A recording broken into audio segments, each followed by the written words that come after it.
Gloria a Dios. Los invito a tomar sus lugares. Uno no puede evitar de sonreír hoy, ¿no? Las hermanas nos hacen sonreír, nos ponen la sonrisa de niño. ¿Qué les parece? Yo no puedo parar, la verdad. La vez las miro y qué genia. Son una barbaridad. Estamos agradecidos por el buen humor y por querer hacer de este día un día especial. La verdad que una bendición. Y un beso a todos los niños. Amén. Abriremos las Escrituras. Nos vamos a sentar a los pies de la palabra. Vamos a meditar en la voz de la palabra escrita. Y abriré las Escrituras en el día de hoy en el libro de San Marcos, en el capítulo 10, en el versículo 32. Dice así su palabra. Iban por el camino subiendo a Jerusalén, y Jesús iba delante. Y ellos se asombraron y le seguían con miedo. Entonces, volviendo a tomar a los 12 aparte, les comenzó a decir las cosas que le habían de acontecer.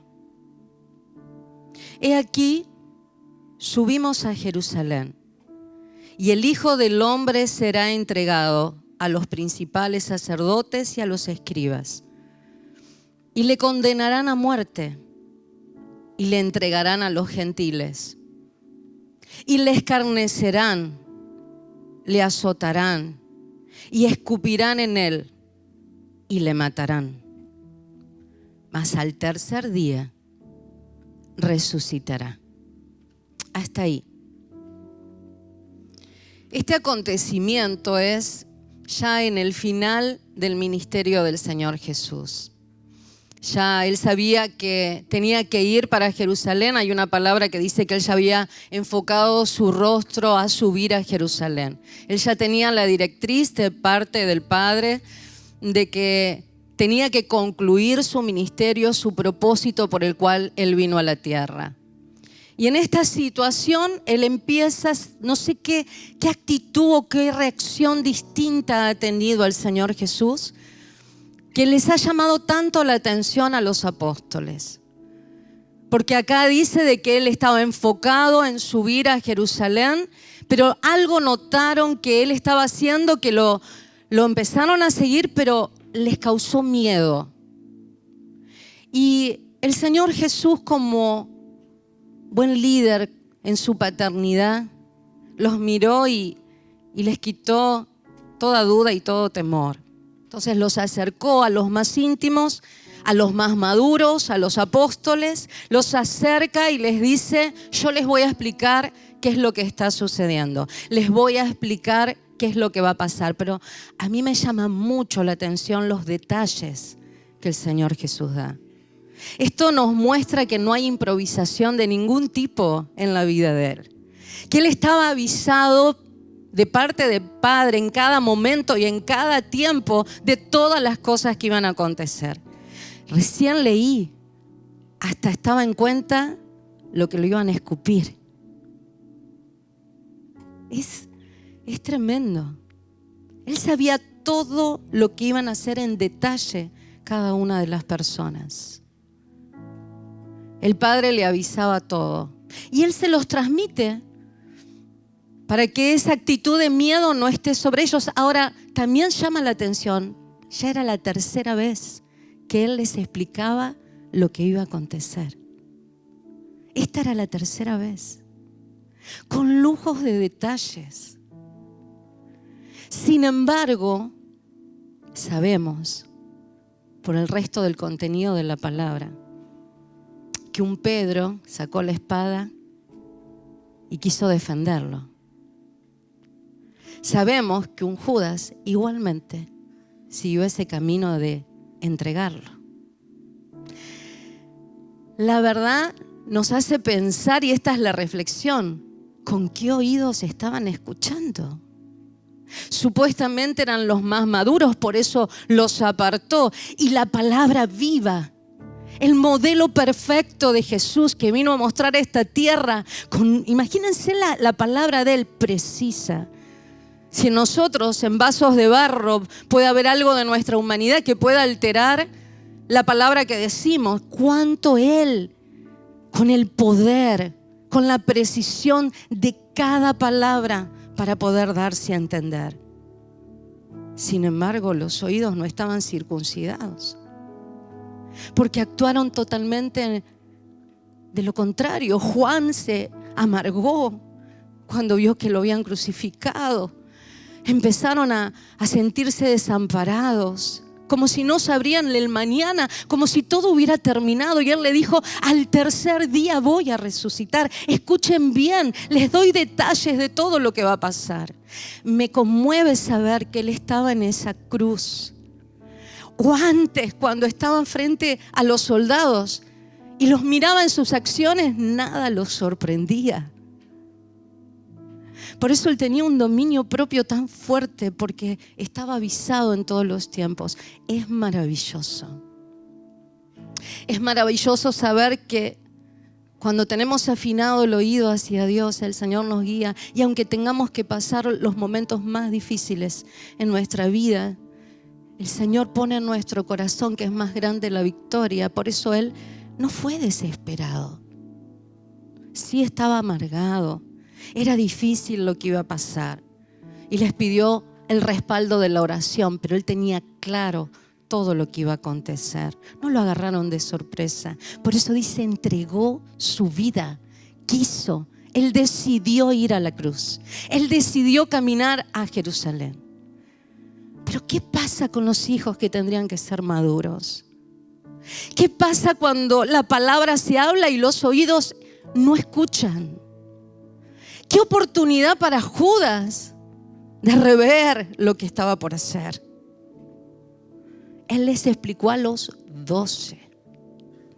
A los 12. La reflexión en esta mañana es, primero, quédate tranquilo que si estás conectado con el Padre aún y tengas que pasar las peores situaciones, es más grande la victoria, porque son procesos y tenés que tener claro que Él tiene la soberanía y el control de todo. Jesús fue nuestro modelo en todas las cosas. Pero lo que sí me gustaría que reflexionemos, ¿cuántas cosas en la palabra Dios nos habla más de una vez y seguimos sin escuchar?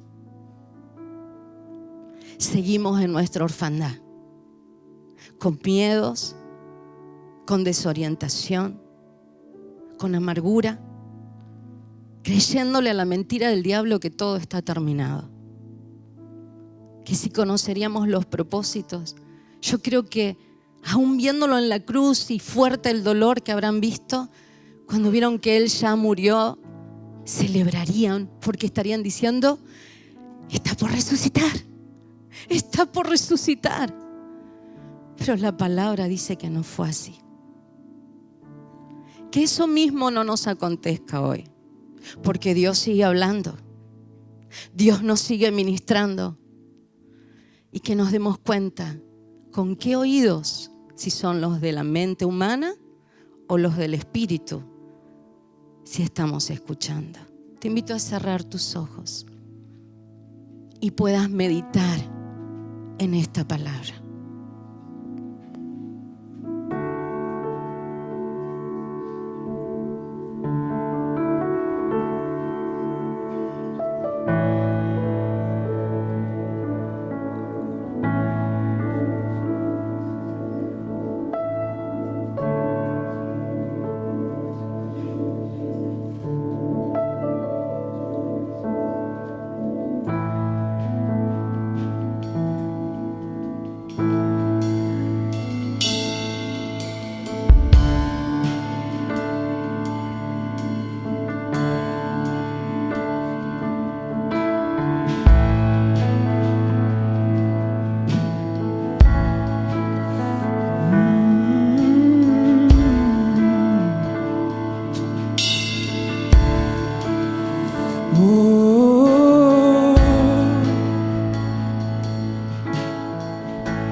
introducirnos a la palabra del Señor y yo estaba meditando, esto que voy a hablar, muchos de estos puntos lo he hablado en todos mis primeros años de pastorado en esta congregación. He tratado de imprimir esa enseñanza. Dejé de hablarlo y anoche estaba con el Señor durante el día de ayer. Digo, ¿qué puedo compartir con la casa y qué es algo que tú, Señor, quieras? Y me volvió a traer esta palabra. Estamos en un momento, nuestro país ha tenido el domingo pasado las elecciones primarias, no se definieron, pero esto produce un movimiento bien particular. La economía choqueada, ya lo venimos diciendo, las crisis y todo eso. ¿Cuál es el punto? Para no ser tan extensivo. Hay veces nosotros utilizamos eso para justificar ciertas cosas. O tal vez lo podemos utilizar como excusa. Dígale a alguien que la situación presente no sea una excusa. Veo que de pronto uno da una explicación y es cierto, uno está envuelto en toda una atmósfera crítica. Que la explicación tuya sea que la bendición de Dios está contigo. Amén. Que frente a la adversidad que hay, frente a la crisis que se vive, usted dice, yo no sé, pero parece que a mí Dios me multiplica la bendición, me multiplica la economía, me multiplica la fuerza. Que la descripción tuya no sea nombrando la crisis para justificar alguna situación contraria, sino hablando de Cristo y la bendición sobre ti. Por encima de las crisis. Dígale que está a su lado, yo estoy en Cristo. A ver. No en crisis, usted está en Cristo. A ver, señálese y diga, yo estoy en Cristo. Entonces, tenemos un país, tenemos una situación económica. Sinceramente, yo hablo, hay veces cuando terminan las reuniones, que Gustavo está en mi oficina, y yo le digo, mira, hay cosas que yo me manejo con la tarjeta de crédito. Por ejemplo, pagar un tanque de nafta del auto. Y digo, bueno, llene el tanque y le pago con la tarjeta de crédito. Y ahí uno no ve los billetes. Pero recién hablaba con mi cuñado, y me dice mi cuñado, mira, fui a cargar nafta y dije, llénelo el tanque, ¿no? Y parece que uno para ir a que te llenen un tanque tiene que ir con un paquete así de dinero. Y es solamente llenar de combustible el auto, que puede ser que en una semana, en 10 días, eso se terminó. Y tiene unos valores que uno dice, pero qué bárbaro. El punto es que no quiero que permitas que la situación presente empiece a involucrarte y en lugar de evolucionar y crecer, involucione y te empieces a decaer. Es cierto, produce desánimo. Como padre uno tiene unos compromisos, las responsabilidades y cobra un dinero y en menos de un mes tenemos una inflación de más del 10%, o sea, cobré 100 pero equivale a 90 y para el otro mes esos 90 van a ser 80 porque a mí no me aumentan cada 2 meses. Entonces empieza a decrecer. Yo quiero que en esta hora usted empiece a verse en Cristo y la mano de Cristo y el favor de Cristo sobre tu vida. Amén. Dígale al que está a su lado, la mano de Dios será vista sobre ti. Amén. Usted va a ver la mano del Señor y usted, en lugar de explicar la crisis, te va a costar explicar, usted va a decir, no me van a creer que yo tengo algo raro. No, ha sido el Señor, fue la bondad de Dios, fue la gracia del Señor. Ha sido Dios como operó, actuó, nos sostuvo, nos bendijo. Es como yo a veces les digo a ustedes, ¿cómo yo le puedo explicar cómo hemos sostenido este edificio en pandemia? En pandemia seguimos pagando los alquileres ordenadamente, cumpliendo con todo. Y entonces, ¿cómo lo hicimos? Fue la mano del Señor, no tenemos otra explicación. Y es cierto que la mano del Señor vino a través de su ofrenda, la gracia de Dios sobre su vida y todo. Pero lamentablemente yo he visto otras congregaciones que lo han padecido. Entonces nosotros lo único que podemos decir, esto ha sido el Señor, esto fue nuestro Dios, esto ha sido la bondad de Dios. Y quiero ir a esta expresión que, a ver si puedo llevarlo a la precisión y no a la distorsión. de esta expresión. Esta expresión es muy común en el vocabulario argentino y se dice así: vos sos forjador de tu destino. O sea, personas que lograron algo y dicen: yo soy el forjador de mi destino, ¿no? Y la verdad que tiene un lado muy contrario a los principios, pero tiene otra parte de verdad. Y vamos a tratar de trabajar sobre esta expresión. Una persona que logra cosas te dice: estoy donde quiero estar y yo decidí estar acá. Como cuando la persona expresa así, hay una autovalorización de su capacidad, de su propia habilidad, de sus propias decisiones, y llegué a donde quería llegar y vos sos forjador de tu destino. Y todo eso se usa mucho en ambientes a nuestro alrededor, personas o aquel que logró algo o de la vida pública te dicen expresiones como esa. El lado bien negativo, que esas personas creen que ellos son los que diseñan su destino y que lo logran y lo lograron por fuerza propia. Sí, lo lograron. ¿Y saben cómo lo lograron? Con todo lo que venimos hablando: sudor de la frente. El punto es que lo va a tener que mantener con sudor de la frente. Y cuando usted empieza a hacer las cosas y tus decisiones y tu caminar no está direccionado en una manera donde la ausencia de Dios, la presencia de Dios, la dirección de Dios, la voluntad de Dios está ausente. Hago lo que yo creo y lo que es mejor para mí y lo que es mejor para mi familia. Ahí Dios no existe para nada. Eso es completamente contrario. Nosotros podemos ser forjador de nuestro destino caminando sobre los principios de Dios. Porque hay un punto que usted es forjador de su destino porque usted tiene las decisiones en su vida. Usted es el que decide sobre su vida.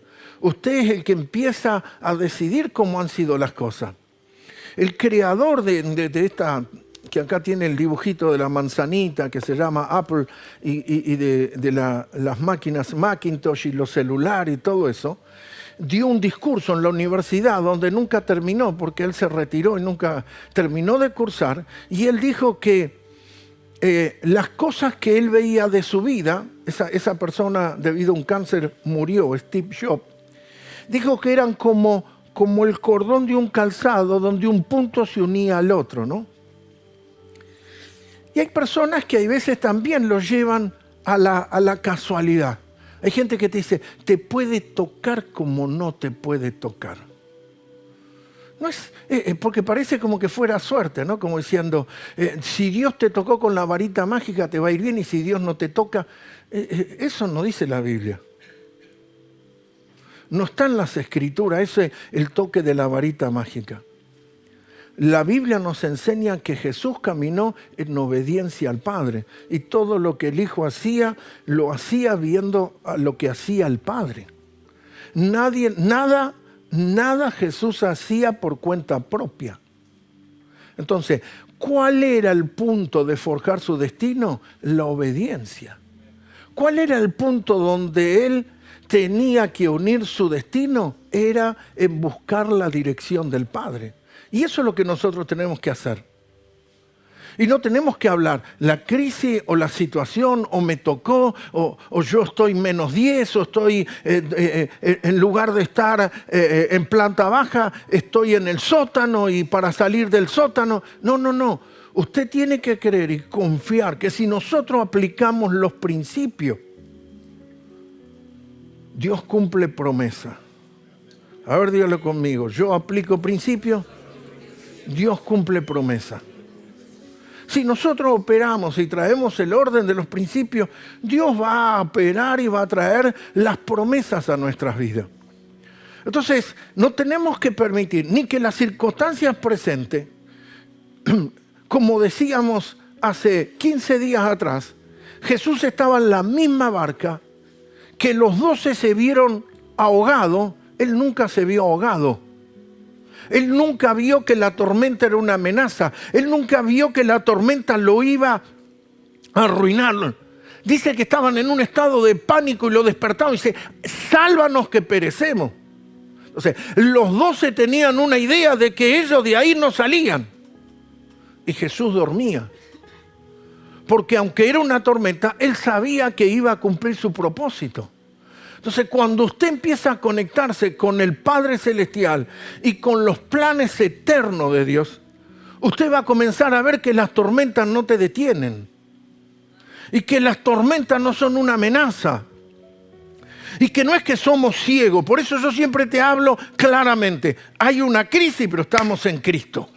Hay unos vientos contrarios, pero nosotros estamos sujetos y establecidos en el Señor. No algo volátil. No, estamos establecidos sobre la roca. Y lo que permanece es cuando tu base está sobre la roca. Ahora, ahí está tu decisión. Y ahí es donde forjas tu destino. Si estás construyendo sobre la roca o sobre la arena. Si estás construyendo sobre principios o estás construyendo sobre preferencias. Esto me conviene, esto me beneficia. ¿Es un beneficio, una preferencia, una mejoría o estás caminando por los principios? Entonces nosotros tenemos que ver que tenemos libertad de decisión y en esas decisiones nosotros tenemos que caminar y movernos sobre los principios y no creer que todo es sobre la casualidad. En el libro de Proverbios, capítulo 22, para empezar a establecer algunos puntos,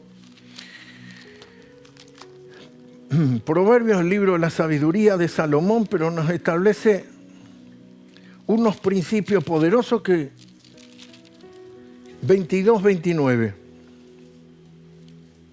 Dice así, en signo de pregunta, ¿no? ¿Has visto hombre solícito en su trabajo? Delante de los reyes estará. Pregúntale a que está a su lado, ¿has visto hombre solícito en su trabajo? ¿O usted ve esas personas que el trabajo termina a las 5 y a las 4 ya no están en el escritorio, andan por el baño, van y vienen? ¿O usted no sé si le ha tocado ir a una actividad del municipio?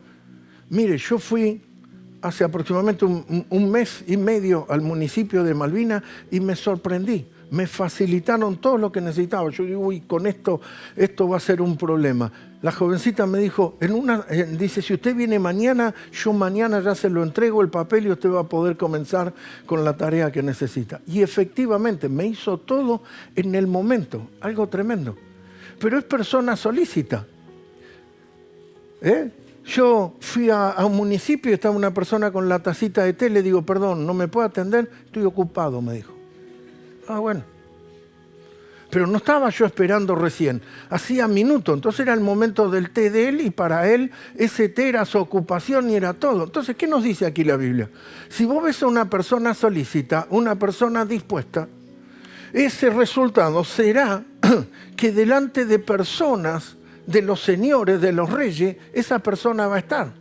Pero usted encuentra al otro que van siendo las 5. Yo recuerdo que con mi esposa estábamos construyendo nuestra casa y teníamos albañiles cristianos. Eran unos hermanos de una iglesia que nosotros conocíamos. Y cuando yo llegaba al trabajo veía los baldes de cemento en el escombro. Porque a las 3:30, como habían hecho mucho pastón, lo tiraban para no seguir trabajando.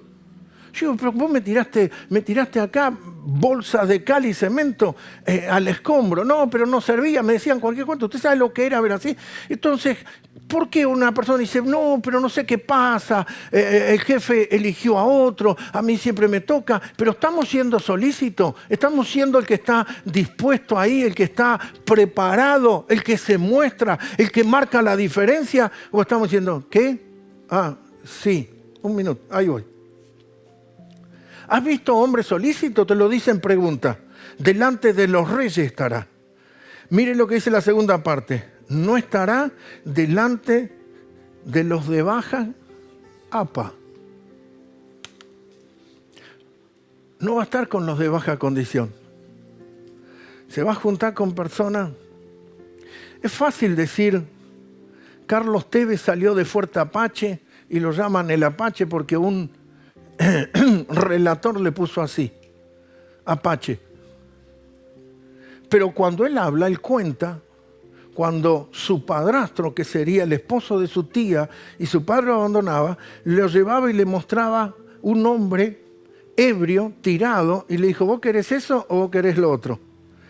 Y ese que le mostraba que era su tío y él lo tenía como su padre, era un albañil que se tenía que levantar y trabajar, mientras todos los demás estaban tomando y estaban con la resaca. Y dice que cuando le señaló y le dijo, ¿vos querés como ese?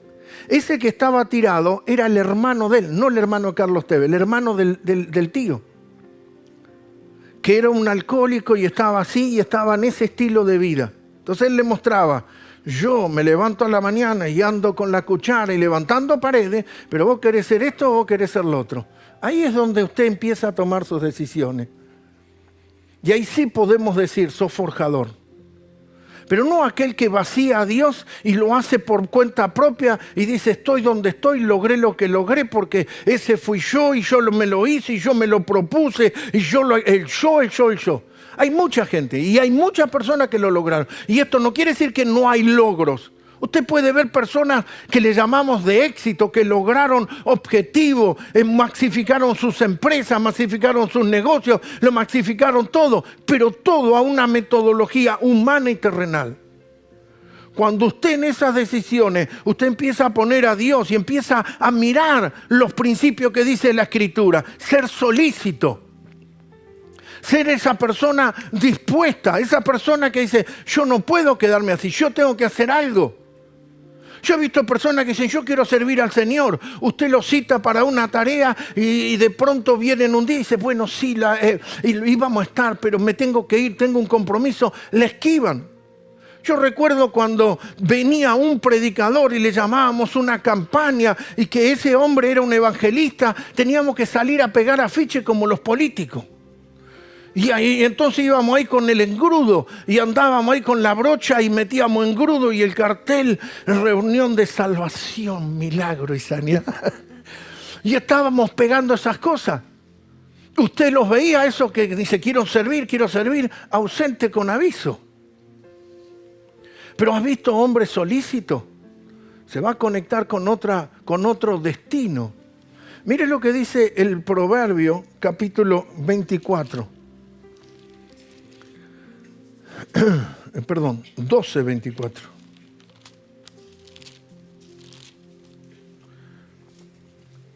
La mano de los diligentes señoreará, mas la mano negligente, ¿será qué? Va a tener que pagar. La otra gobierna, esta queda sometido. ¿Qué quiere ser usted? ¿Usted quiere ser un dependiente o uno que maneja señorío? Porque aquel que tiene otra conducta va a terminar pagando tributo y este va a estar en posición, no, pero yo nací en una familia, a nosotros no podemos, no vamos. ¿A qué hora te levantás a la mañana? ¿De qué manera empezás? ¿Cómo empezás a activar las cosas? ¿De qué manera te movés para hacer esto, para hacer lo otro? ¿Qué disposición tenés? Bueno, voy. Si el colectivo viene, voy. Si el colectivo no viene y tarda mucho, me quedo con la vieja tomando unos mates. Bueno, así se te van a cerrar todas las puertas, hasta la del baño se te va a cerrar, ¿viste? Entonces, tenemos que ser solícitos, tenemos que movernos y ser otra persona. No estoy hablando de sudor de la frente, estoy hablando de que hay una responsabilidad que nos atañe a nosotros y que nosotros debemos asumir y saber que hay toda una atmósfera alrededor, pero muchas veces las cosas que nos suceden no es obra de la casualidad. Y dice, bueno, a mí me tocó, yo nací en una familia, éramos todos pobres y nosotros ya nos acostumbramos y tenemos esta onda y tenemos esto, pero vos tenés que producir un cambio ahí. Vos tenés que decir, no, yo tengo que revertir esto. Y si yo tengo a Dios y Dios está conmigo y la mano de Dios está sobre mí, esto va a ser revertido. Yo me estaba meditando en esta palabra y me acuerdo cuando el ángel se le apareció a Gedeón. ¿Qué le habló el ángel a Gedeón? Le dijo, varón esforzado y valiente. Quiere decir que Gedeón tenía una actitud. ¿Qué estaba haciendo Gedeón? Gedeón no estaba con los pibes en la esquina contando algunos cuentos y hablando del último partido y que le ganamos a este. No, Gedeón estaba sacudiendo el trigo, estaba limpiando y preparando la semilla, aunque lo estaba haciendo escondido, estaba trabajando para su papá. Entonces, ¿qué te dice la Biblia? Que esa mano, que es una mano dispuesta, que está diligente, va a conectarse con los recursos, mientras que el otro lo va a perder todo. Al perezoso se le cae la techumbre, te dice el proverbio. Ay, sí, bueno, un día de esto lo arreglamos, te dice, ¿no? Y va corriendo la cosa. Yo veo algunas mujeres que están diciendo, justo, aleluya.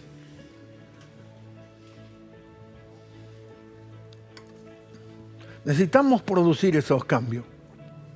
Y no con un sudor de la frente, pero sí con la responsabilidad de decir, yo tengo mis horarios, tengo mis responsabilidades, tengo estas cosas, yo tengo que producir estos cambios. Yo recuerdo que tenía 18 años y trabajaba en un negocio de venta de ropa. Y claro, en esa época uno es como que todo el tiempo tiene sueño, tiene vagancia. Y me tiré así sobre el escritorio. Y vino el dueño del negocio y me dijo, ¿usted no tiene nada que hacer? Digo, no, ya atendimos todo. Claro, mi compañero, yo era un pibe, no sabía. Me dijo, vos nunca tenés que tener esa postura. Yo un poco más estaba durmiendo sobre el escritorio. Entonces mi compañero me dijo, no, vos nunca tenés que tener esa postura. No es que vamos a simular, pero uno tiene que tener. Entonces nosotros tenemos que empezar a tomar esas decisiones y ver cómo podemos producir los cambios y traer transformaciones a nuestra vida. Y los principios espirituales son fundamentales. Yo sé que me están filmando y estamos saliendo por radio. Pero yo le voy a establecer algo. Usted pregúntese, y no es para atacar, ni tal vez esto puede sonar marginal, pero usted, los que están aquí conocen mi corazón. La mayoría de nuestras congregaciones llamadas iglesias evangélicas están casi en la línea de la pobreza, su gente y las iglesias. ¿Y usted cree que eso es obra de la casualidad? ¿Que ser pobre es amar al hermano o están amando la pobreza? Y no se trata de tener un mejor zapato o un mejor pantalón. Es que estamos estableciendo una cultura. ¿Sabe lo que dice la Biblia? Que la pobreza es un hombre armado. O sea, la pobreza se te establece en tu casa como alguien que tiene armas. Y se te establece ahí y hay que desalojarla. Hay que quitarla. ¿Por qué las iglesias están en ese estado de pobreza? Primero y principal, vayamos a algo simple y sencillo. Usted va a ver que la mayoría prefieren trabajar y en los trabajos no son eficientes. Mi suegro, inconverso, me decía que tenía un chofer que decía ser evangélico y se pasaba en las horas de trabajo leyendo la Biblia. Dice, no, estoy leyendo la palabra de Dios. ¿Por qué no la lees cuando te levantás a la mañana antes del trabajo, no cuando estás en el trabajo y te pagan 8 horas y 3 la usás para otra cosa? ¿Qué testimonio estamos dando? ¿De qué manera nosotros estamos ejerciendo? Uno de los hombres, de los pastores que yo tenía, se fue a pastorear la iglesia de La Pampa. La mayoría de los miembros del ministerio y de la iglesia trabajaban en la municipalidad de La Pampa. ¿Sabe lo que hizo el pastor? Fue y le preguntó al intendente, se llevó la lista de todo ello y le dijo, usted me va a decir a mí cómo cumple esta gente. Todo era un desastre. La escritura es bien clara. Y nosotros lo creemos de que es sobre la casualidad. Mi mensaje es para que empieces a ser alguien que quiebre el sistema. Y que no le creas a la mentira del diablo de creer que estás así porque, bueno, la cosa se dio así. No, usted está para quebrar el sistema. Usted es un agente de cambio. Usted es el que va a producir los cambios. Si mis viejos pobres en su ignorancia, en su torpeza, fueron pobres y establecieron estas cosas, yo, mi familia, mi descendencia será bendecida. Y veremos la bendición de Dios y la prosperidad de Dios y la gracia del Señor. Si ninguno de mis padres fue propietario de su vivienda, nosotros vamos a ser propietarios. Y no lo vamos a hacer con la maña de meternos en el municipio. No, vamos a ver la bendición y le vamos a dejar descendencia a nuestra heredad, a nuestros hijos. Usted le va a dejar bendiciones a su descendencia. ¿Cuántos dicen amén? De cómo quebrar, de cómo salir de eso. Usted va a esas congregaciones y yo le puedo asegurar que el 98, no voy a decir tanto, el 95% no diezma. No tiene el principio de traerle el diezmo a Dios. Y el que diezma tiene como, este mes no pude, el otro mes veo, el Señor sabe, y andan así. Entonces, ¿qué sucede? Dejan a Dios de lado y tienen una autonomía. Si usted toma esta frase en una autonomía, yo soy forjador de mi destino, usted está abandonando los recursos de Dios, la gracia de Dios, el favor de Dios y manejando en autonomía. Si usted dice, yo soy forjador de mi destino en las decisiones y Dios me guía y Dios me dirige y esto me va a llevar al destino glorioso, usted está siendo forjador de su destino con el Espíritu de Cristo y la gracia del Señor. Entonces ahí usted ve las dos facetas. No solamente la congregación no diezma, el pastor no diezma. No está la cultura diezmadora. Un pastor puede pedir diezmo, pero no quiere decir que diezme. No quiere decir que él ejecute los principios del diezmo. ¿Y por qué nosotros nos paramos? No con una vanagloria, sino para que usted vea cómo operamos y por qué son los resultados, que no es obra de la casualidad. Y esta no es la iglesia ni de los ricos, ni de los chetitos, ni nada de eso que nos dicen todos esos motes. Esta es una iglesia que le crea el favor de Dios, la bendición de Dios y quiebra con el sistema. Estamos decididos. ¿Y de dónde? Todos ustedes son personas de la misma periferia donde ven estas congregaciones que yo les estoy hablando. Nosotros tuvimos una reunión hace unos días, había más de 400 personas. La ofrenda, si usted sacaba per cápita, la ofrenda que dio cada persona no llegaba a 100 pesos. O sea, eran más de 400 personas y no fueron capaces de ofrendarle a Dios de una manera genuina. Entonces, ¿qué va a producir eso? El que siembra escasamente va a cosechar. Es simple y sencillo, corazón. Nosotros hemos predicado tanto de la parábola de los talentos. Fíjese el secreto que hay en las parábolas de los talentos. Dice que uno tenía 5, el otro 2 y el otro 1. Fíjese que el Señor le reparte a cada uno según su capacidad. El que tenía 1, ¿qué hizo? Lo escondí porque vos sos malo y vos me vas a pedir y vos sembrás y vos que querés cosecha donde no sembraste. Y Dios dice, ¿vos te crees que yo soy tan malo? Muy bien. Lo que tenías como mínimo hubieras buscado intereses. Y dice que el que tiene 1 le será quitado y le será dado al que tiene 5. O sea, ¿qué te dice el final de la parábola? El que tiene más se le añadirá más. Y al que tiene menos, aún lo que tiene le será quitado. Entonces las cosas no son obra de la casualidad. Son principios espirituales. Entonces, cuando nosotros te hablamos y te vamos edificando, ¿por qué la casa? ¿Por qué suceden estas cosas? Yo he visto jóvenes acá prosperar en plena pandemia, en la peor crisis. En la peor momento, triplicar, duplicar sus ingresos completamente. Entrar en las empresas más multinacionales. ¿Y por qué lo hicieron? ¿Por casualidad? No, porque son diligentes, porque son prestos. El jefe lo llama y mira en el celular, no lo apaga. No estoy, decirle que no estoy. No, son diligentes. Entonces esa diligencia hace que estén dispuestos al llamado que viene.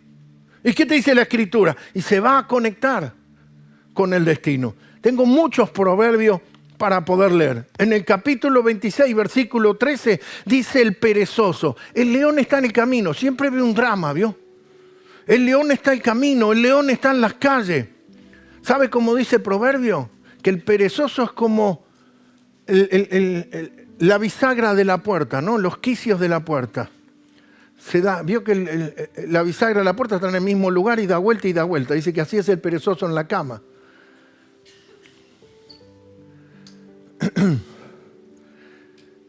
Me acuerdo no me acuerdo si tenía 17 años, una cosa así. Mi mamá era una persona robusta, fuerte. Yo estaba durmiendo de la mejor y siento que me aprietan el cuello. Se me tiró mi mamá de una manera que me dijo: atorrante, levantate de ahí. No me acuerdo, yo creo que le contesté y después me volví a dormir y me volví a dormir todo. ¿Usted sabe lo que es su mamá acá del cuello? Me tenía las dos rodillas encima y me decía así. Una vagancia terrible tenía yo. Pero cuando esta palabra empezó a venir a mi vida y empecé a ver que yo necesitaba revertir las cosas, me salí de esos círculos. Me salí de esos ambientes. Dice: esconde el perezoso su mano en el seno y cánsase de tornarla a su boca, se cansa de moverla para comer.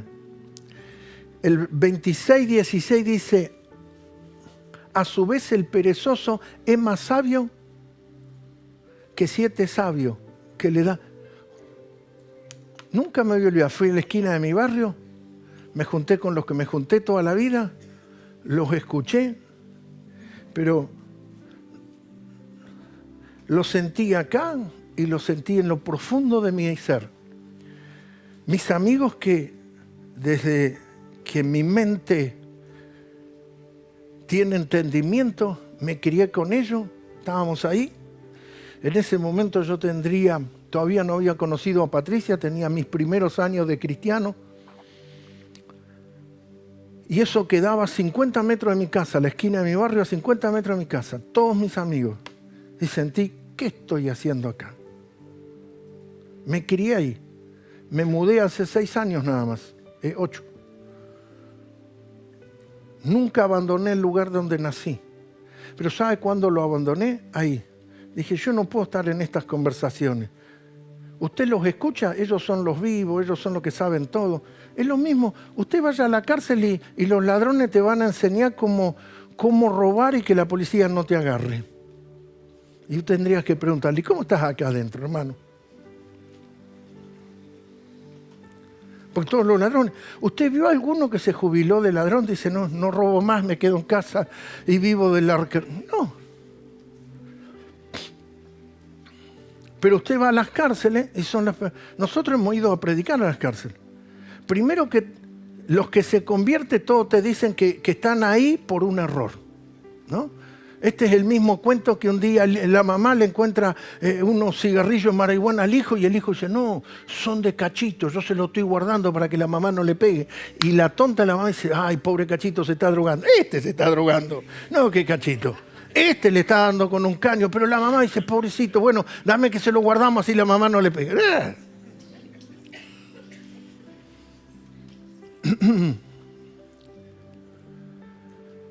La pereza, el sabio que cree que él es sabio y se cree más sabio que 7 sabios.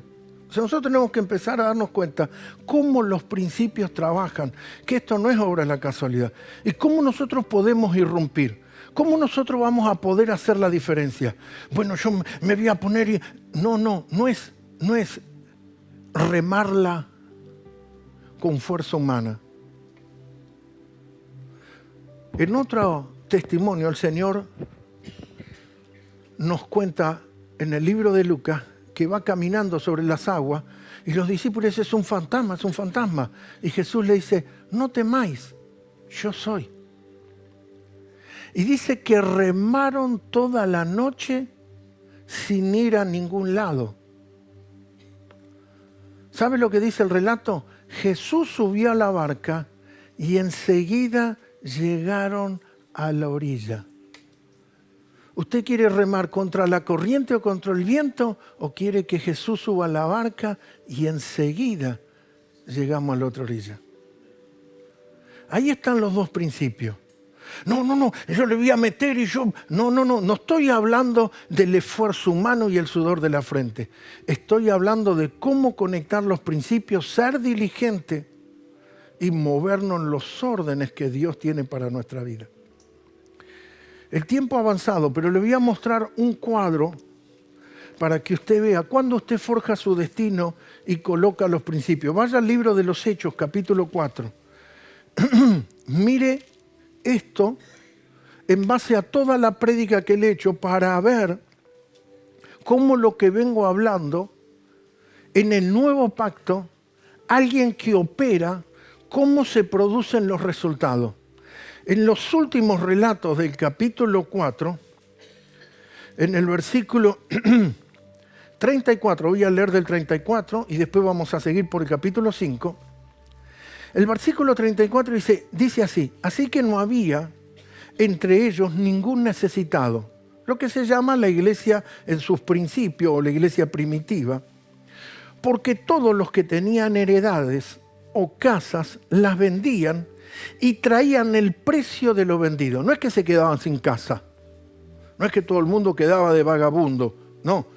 Tenían diversas propiedades y vendían una, la ponían para el beneficio del resto, como hemos enseñado el principio del primogénito. Versículo 35, y dice, y lo ponían a los pies de los apóstoles. ¿Cómo hacían?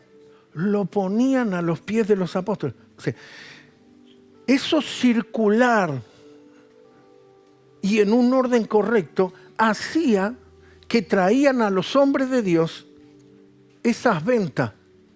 Si este relato fue visto con una mente humana y terrenal y empezaron a decir, ¿ves que ahí está el comunismo? Porque la ley correcta es el comunismo.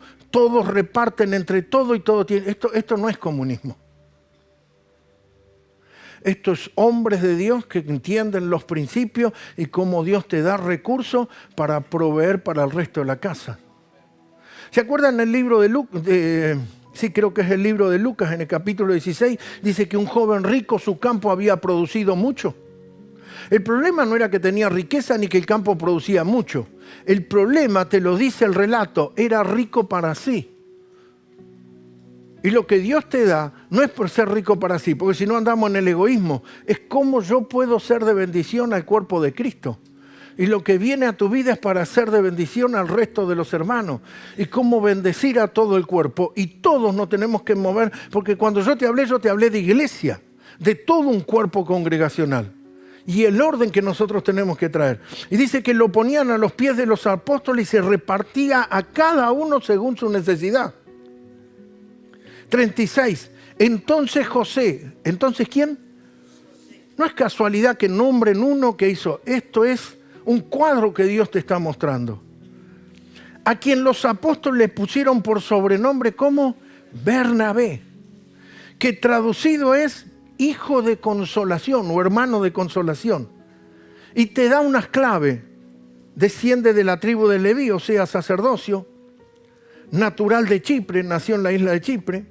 Como tenía una heredad, la vendió y trajo el precio y lo puso a los pies de los apóstoles. Olvídese que viene capítulo 5, seguimos el relato. Pero cierto hombre, llamado Ananías, con Zafira, su mujer, vendió una heredad y sustrajo. No dice que es argentino, este es un pícaro, ¿no? La viveza argentina. Y sustrajo del precio, sabiéndolo también su mujer, y trayendo solo una parte, lo puso a los pies de los apóstoles. Y dijo Pedro, Ananías, ¿cómo le dice? A ver. ¿Por qué llenó Satanás tu corazón?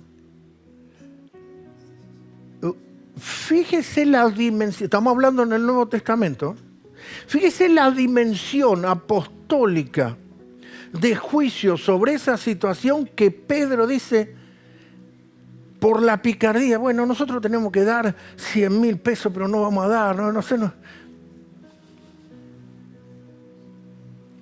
La viveza. Un día yo prediqué en la iglesia del pastor Vázquez, el tesorero, le decíamos el Tano, trajo una mujer y me dice, Miguel, vení, orale porque estamos orando por esta mujer porque tiene una herencia en Italia que la va a cobrar y va a cobrar en euro y todo eso. Y oramos, estoy hablando hace 25 años atrás por lo menos. Y le vamos a orar y ella que quiere dar el diezmo y la ofrenda. Y todos los domingos pedía que le oren por eso. Cuando cobró, no vino más la pastores, oremos por eso, oremos por aquello. Claro, usted imagínese si tengo que dar el diezmo. No sé, si de pronto cobró cientos de miles de euros y se dio cuenta que a la iglesia tenía que dar 50.000 o 100.000.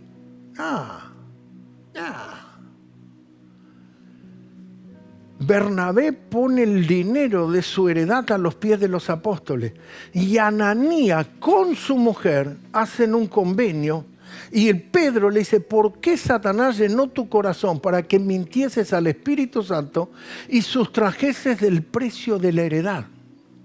El versículo siguiente es reteniéndola, como diciendo, ¿para qué la trajiste? Si vos te la quedás en tu casa, si te la guardabas bajo el colchón, no se te quedaba a ti y vendida, no estaba en tu poder. ¿Por qué pusiste esto en tu corazón? ¿Qué querés, jugar al evangelio? No has mentido a los hombres, sino ¿a quién? ¿A quién le mintió? Bueno, Dios sabe. Yo no voy a alimentar al gordo este. ¿A quién le estás dando? ¿Cómo estás operando? Pero mire otra revelación, lo voy a decir rápido, porque estoy muy pegado al tiempo. La primera muerte que nosotros vemos en el mundo es Caín matando a Abel y tenía que ver con la ofrenda que presentaron. La primera muerte en el nuevo pacto es Ananías y Zafira con la ofrenda.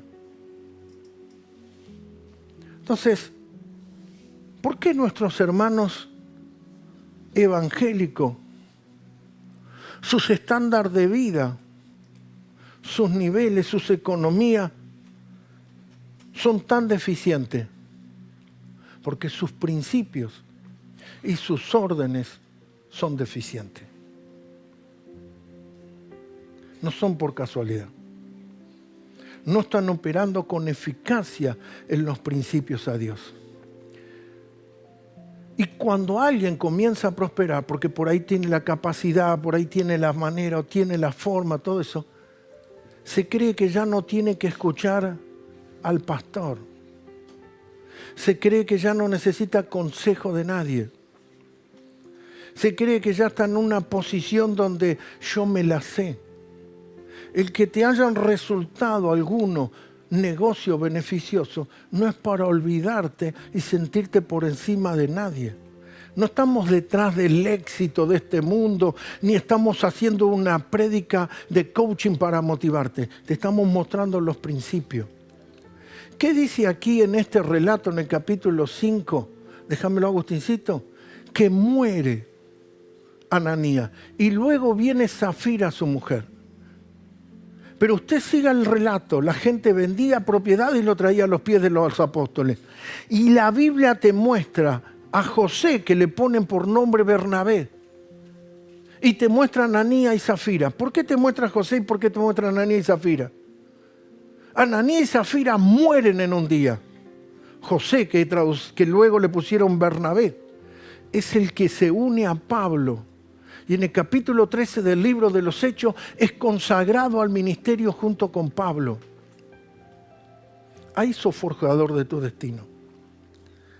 Cuando tenés que tomar las decisiones y aplicar los principios, ahí sos forjador de tu destino. En tu obediencia sos forjador de tu destino. En tu temor a Dios sos forjador de tu destino. En que usted tiene que saber que usted representa a Dios en todo lugar. Que tus compañeros en el trabajo, que en la empresa, que en otros lugares, tienen que ver que usted tiene una diferencia. Tienen que notar una diferencia. Tiene que ser notoria esa diferencia, que nosotros estamos produciendo algo diferente. Y que no es obra de la casualidad.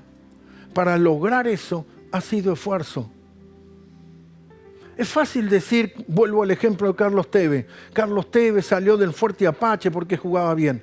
No.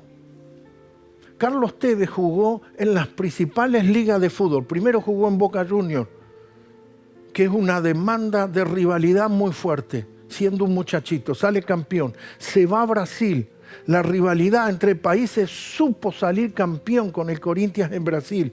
Se fue a Inglaterra, vendido, y estuvo en un equipo donde el técnico no lo ponía. Y un día estaba moviéndose y vio que la tribuna aplaudía y le dijo, le están pidiendo que me ponga a mí. Y en ese equipo que era de una categoría debajo de la tabla, fue a otro nivel. Pero ¿cómo es él? Se guardaba, se preservaba, se esforzó, se dedicó, le dio tiempo. Un día empezó a ver como compañero de fútbol, lo comenzó a ver a Cristiano Ronaldo. Y el entrenamiento empezaba a las 9 y entonces un día quiso ir 15 minutos antes y Cristiano Ronaldo ya estaba con las pesas y ya estaba haciendo ejercicio. Y fue media hora antes, Cristiano Ronaldo estaba antes, y fue 40 minutos antes y Cristiano Ronaldo ya estaba antes y se no le pudo ganar. O sea, ¿por qué llegó a las principales? Porque hubo una dedicación y una disposición. Entonces nosotros tenemos que saber que la Biblia te dice, la mano diligente te va a conectar con las personas de este mundo. Usted puede pasar por cualquier lado y va a encontrar gomerías, y va a encontrar chapistas, y va a encontrar albañiles. Y yo he ido a congregaciones, he estado en Córdoba y el 70% de la congregación, el pastor era albañil, todo lo demás albañiles. Pero ¿cómo son albañiles? Son albañiles a los tumbos, hoy trabajo, mañana no, está por llover, no voy. Como dice el perezoso, el león está en la puerta. El marido de mi esposa también es albañil. Hoy posee más de 24 departamentos propios. ¿Y cómo es que los otros todavía siguen haciendo contrapiso y se ganan una changuita en el barrio? Y este tiene gente que le trabaja y gana los alquileres de 24 departamentos propios.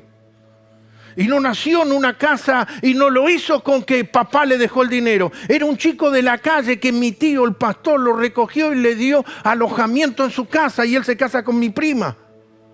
Y hoy empieza a tener una maxificación de su economía. Porque tuvo una diligencia, tuvo una disposición. Pero lo agarró a los otros albañiles y se los llevó a trabajar, los tuvo que sacar. Porque ¿qué dice la Escritura? Primero ayudar a los de la fe. Pero los de la fe son los pícaros. No, que hoy tenemos culto y nos vamos, pastor. No, que... ¡Ta! ¿Cómo terminaron? Los otros siguen haciendo pastoncitos para un contrapiso. Este construye departamento y se queda con todas las propiedades. Y su economía. ¿Por qué? Un diligente, un negligente. Un próspero y otro. ¿Y cómo es? La pereza.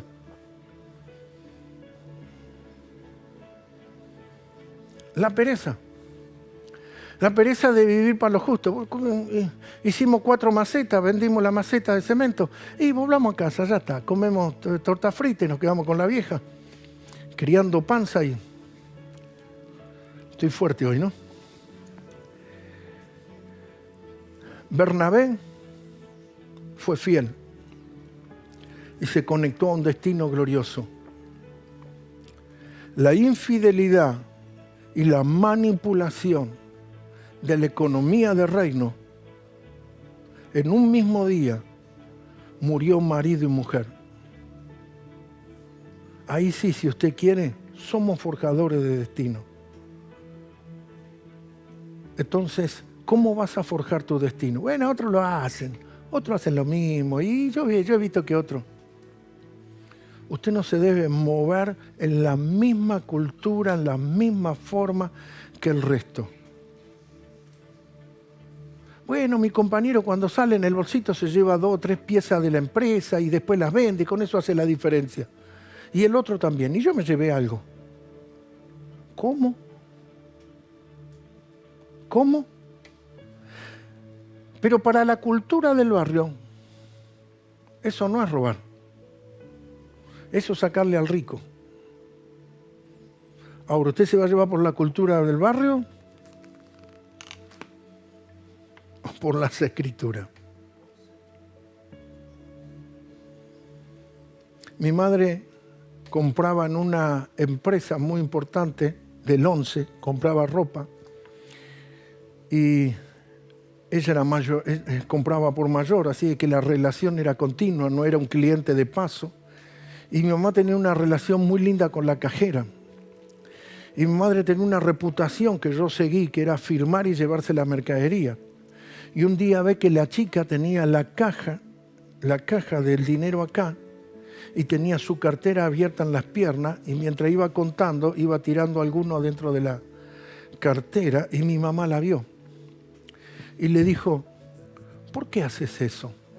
Porque mi mamá la apreciaba. Y la chica dijo, estos judíos, si tienen un montón,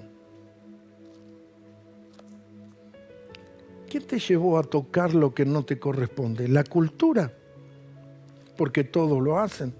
Porque todo el mundo hace eso, porque todo el mundo vive eso. ¿Cómo nosotros vamos a irrumpir o vamos a mostrar la diferencia si nosotros aplicamos los sistemas satánicos? Si nosotros le damos derecho al diablo, porque si yo le robo al otro, le estoy dando derecho a que Satanás venga y me robe. Pero si yo manejo principios y yo le doy fidelidad a Dios y yo manejo fidelidad, el diablo va a tener que sacar la mano de mi plato. Y no solamente va a tener que sacar, y todo lo que me presionó y me perjudicó, lo voy a juntar. Porque él me lo va a tener que devolver. Y él va a tener que restaurar todo lo que me ha robado. El otro día iba con el auto hacia un comercio que me está causando un perjuicio. Hace 3 meses que estoy sin mi vehículo por causa de ese comercio y no me entregan mi vehículo. Iba para reclamar y hablar con un alto jefe. Mientras voy en el auto, el Espíritu Santo me dice, yo no estoy con vos en esto. Ahora, si yo me pongo a pensar, yo estoy pidiendo lo mío, yo estoy reclamando lo mío, pero sentí algo, que Dios me dijo, yo no estoy con vos en esto. ¿Sabe lo que hice así? Doblé en U y me volví. Si tú no vas a estar con nosotros, ¿qué dijo Moisés? No nos saques de aquí. Si Dios no está en el asunto, sea forjador de su destino, aplicando los principios. Y usted verá los resultados. Y usted verá la mano de Dios. Vendrán tiempos donde las cosas parecerán al revés. Parecerá que el mentiroso, el engañador, se le multiplican las cosas y a usted se le achican. Es el tiempo tormentoso. Después se va a notar la diferencia. Después usted estará arriba y nunca más abajo. Usted será cabeza y no cola. Usted prestará y no pedirá prestado. Pero para llegar a eso tiene que caminar por estos andariveles que hay veces vemos y decimos, pero yo voy a la iglesia, yo le soy fiel al Señor, tranquilo. Ya se va a manifestar. Ya viene, ya vas a ver el favor, ya vamos a ver el cambio, vamos a ver la transformación. Y veremos la mano del Señor, donde nosotros no vivimos de eso. Nuestra confianza está puesta en el Dios de los cielos. Inclina tu cabeza y los que me están oyendo allí, si has quebrado estos principios, y usted dice, pastor, ¿cómo hago ahora? Tienes que restaurar y volver al orden. Tienes que tomar hoy un día señalado para ti. Hoy tiene que ser ese día marcado en tu vida, donde te arrepientes y decides caminar de otra forma. Donde no vas a medir tu caminar, porque las circunstancias no son las determinantes de tus decisiones. Bueno, hice esto porque no. Los principios no cambian por las circunstancias. Yo no miento cuando estoy bien, no miento cuando estoy mal, no miento cuando estoy apremiado. No, la mentira no tiene lugar nunca. Bueno, mentí. No. Las circunstancias no determinan tus acciones y tus decisiones. En esta semana escuché 2 veces citando a un gran escritor que dice que si las circunstancias cambian, las opiniones cambian. Cuidado. son pensamientos y patrones distorsivos. Si las circunstancias cambian, Cristo sigue siendo Rey y Señor. Y si las circunstancias son vientos contrarios, dificultad y crisis, Él es mi ayudador. Y si Él se sube a la barca de mi vida, yo voy a llegar a la otra orilla. No voy a estar remando toda la noche. Voy a hacer que en corto tiempo la aceleración de las cosas empiezan a tomar lugar sobre ti. Te lo aseguro. Y esto lo declaro en el nombre del Señor. Un tiempo redentivo para ti. ¿Qué quiere decir un tiempo redentivo? Que algo que te demandaba 5 o 2 años o 3 años, Dios lo va a hacer en la mitad o menor tiempo del que requería, para saber que eso es Dios obrando a tu favor. Que a lo que a otro le demandó años de esfuerzo, sacrificio, Dios te lo redime y te lo acelera para ti, redimiendo el tiempo para tu vida y trayendo la bendición sobre tu casa. Y serás un hombre y una mujer que va a transformar la realidad, no solamente personal, sino de esa descendencia, de esa familia, de esa casa.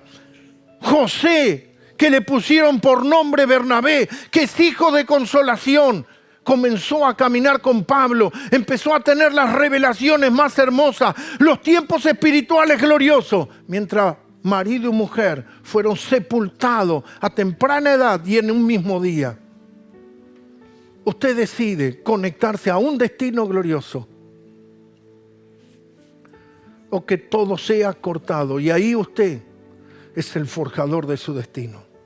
En tu decisión y en tu acción. Necesitas conocer a Dios y ver a Dios y tener a Dios en tu vida. La frase separados de mí, nada podéis hacer, tiene que ser la principal en tu vida.